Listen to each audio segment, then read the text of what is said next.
আশুগঞ্জে ২০ বোতল বিদেশি মদ ও কসবায় ৩ কেজি গাঁজাসহ বারেক, শারফিন ও শাহ আলম নামে ৩ মাদক কারবারিকে গ্রেফতার করেছে পুলিশ। কসবা টিভির ডেস্ক রিপোর্ট। শিরোনাম নিয়ে সাথে আছি আমি ফারজানা রূপা। কসবা টিভি, হৃদয়ে বাংলা। আফরোজা হাসির সহযোগিতায় এখন বিস্তারিত। ব্রাহ্মণবাড়িয়া ও আশুগঞ্জ প্রতিনিধি। আশুগঞ্জে অভিযান চালিয়ে শারফিন ও শাহ আলম নামে ২ এবং কসবা শাহপুর থেকে ৩ কেজি গাঁজাসহ বারেক নামে ৩ মাদক কারবারিকে গ্রেফতার করেছে পুলিশ। ২৪ ডিসেম্বর মঙ্গলবার ভোরে ঢাকা সিলেট মহাসড়কের আশুগঞ্জ উপজেলার সৈয়দ নজরুল ইসলাম সেতুর টোল প্লাজার সামনে থেকে তাদেরকে গ্রেফতার করা হয়।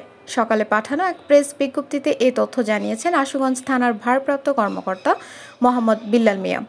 প্রেস বিজ্ঞপ্তিতে বলা হয়, গোপন সংবাদের ভিত্তিতে বুধবার বিকেলে আশুগঞ্জ উপজেলার সৈয়দ নজরুল ইসলাম সেতুর টোল প্লাজার সামনে অভিযান চালিয়ে একটি ট্রাক সহ তাদেরকে আটক করা হয়। পরে ট্রাকটি তল্লাশি চালিয়ে ২০ বোতল বিদেশি মদ সহ ২ মাদক পাচারকারীকে গ্রেফতার করা হয় এবং গ্রেফতারকৃতদের আদালতের মাধ্যমে জেল হাজতে প্রেরণ করা হয়েছে। একই দিনে কসবা থানা অফিসার ইনচার্জ মোহাম্মদ আব্দুল কাদেরের সার্বিক তত্ত্বাবধানে কসবা থানা এলাকায় মাদক উদ্ধার অভিযান পরিচালনা করা হয়। অভিযানকালে এসআই নিরস্ত্র প্রিয়তোষ চন্দ্র দত্ত ফোর্স সহ ২৪ ডিসেম্বর দুপুর ১৪টা ২০ ঘটিকার সময় কসবা থানাধীন শাহপুর সাবের ভূঁইয়া বাড়ি সংলগ্ন আজাদ ভূঁইয়ার বাড়ির গেটের সামনে পাকা রাস্তার উপর থেকে ৩ কেজি গাঁজা উদ্ধার সহ জব্দ করা হয়। গ্রেফতারকৃত আসামি হলেন মোহাম্মদ আরমান, পিতা মোহাম্মদ বারেক মিয়া, সাং জয়নগর বাজার মাঠের উত্তর পার্শ্বের থানা কসবা, জেলা ব্রাহ্মণবাড়িয়া।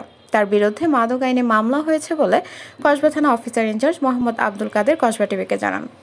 আমি আপনাদের দৃঢ়ভাবে বলতে চাই যে আমি মাদকের সাথে কোনো আপোষ, কোনো প্রকার কোনো কম্প্রোমাইজ করব না এবং আমি মাদক ব্যবসায়ীদের মাঝে এই আতঙ্কটা আমি অবশ্যই ছড়াই দিতে চাই যে কেউ যদি মাদক ব্যবসা করে বা মাদকের সাথে কোনো সম্পৃক্ততা পাওয়া যায় তাদেরকে ইনশাআল্লাহ ছাড়ব না, আইনের আওতায় নিয়ে আসবো। কসবা টিভির সংবাদের সাথে থাকার জন্য ধন্যবাদ জানাচ্ছি। পরবর্তী সংবাদ পেতে আমাদের চ্যানেলটি সাবস্ক্রাইব করে রাখুন।